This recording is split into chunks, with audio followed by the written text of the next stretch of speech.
বন্ধুরা, West Bengal joint entrance examination যারা apply করেছেন বা এএনএম জিএনএম অ্যাপ্লাই করেছেন, তারা কীভাবে অ্যাডমিট কার্ড ডাউনলোড করবেন তার সহজ পদ্ধতি আমি দেখিয়ে দিচ্ছি। আপনারা চলে যাবেন গুগলে গিয়ে সার্চ করবেন এএনএম জিএনএম ওয়েস্ট বেঙ্গল। এরপর যে প্রথম অপশানটি রয়েছে যে কোনো এএনএম জিএনএম ওয়েস্ট বেঙ্গল, এগুলোতে একটিকে ক্লিক করবেন।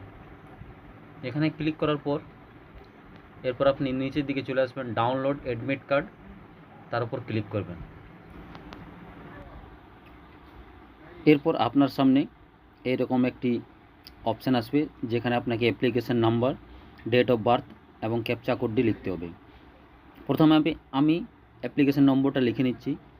তারপর নিচে ডেট অফ বার্থের প্রথমে ডেট, তারপর মান্থ, তারপর নিচে আপনার ইয়ার অর্থাৎ বছরটি, date of birth fill up করার পর নিচে যে ক্যাপচা কোডটি আছে সেই ক্যাপচা কোডটি ফিল আপ করে সাইন ইনের ওপর ক্লিক করতে হবে। সাইন ইনের ওপর ক্লিক করলে আপনার অ্যাডমিট কার্ডটি চলে আসবে। আপনাকে এখানে ক্লিক করে ডাউনলোড করতে বলবে। তো ওখানে ক্লিক করার পর দেখুন নিচের দিকে চলে যাবেন। নিচের দিকে গিয়ে আবার আপনি পাবেন ডাউনলোড অ্যাডমিট কার্ড, সেখানে ক্লিক করবেন। সেখানে ক্লিক করলে এখানে ওপেন করবেন, তারপর আপনার অ্যাডমিট কার্ডটি ডাউনলোড হয়ে যাবে। এরপর আপনি অ্যাডমিট কার্ডটি কোনো দোকানে গিয়ে প্রিন্ট আউট করে নেবেন। এর জন্য আপনার অ্যাডমিট কার্ডটি কোনো দোকানদারকে শেয়ার করে রেখে দিতে পারেন প্রিন্ট করার জন্য।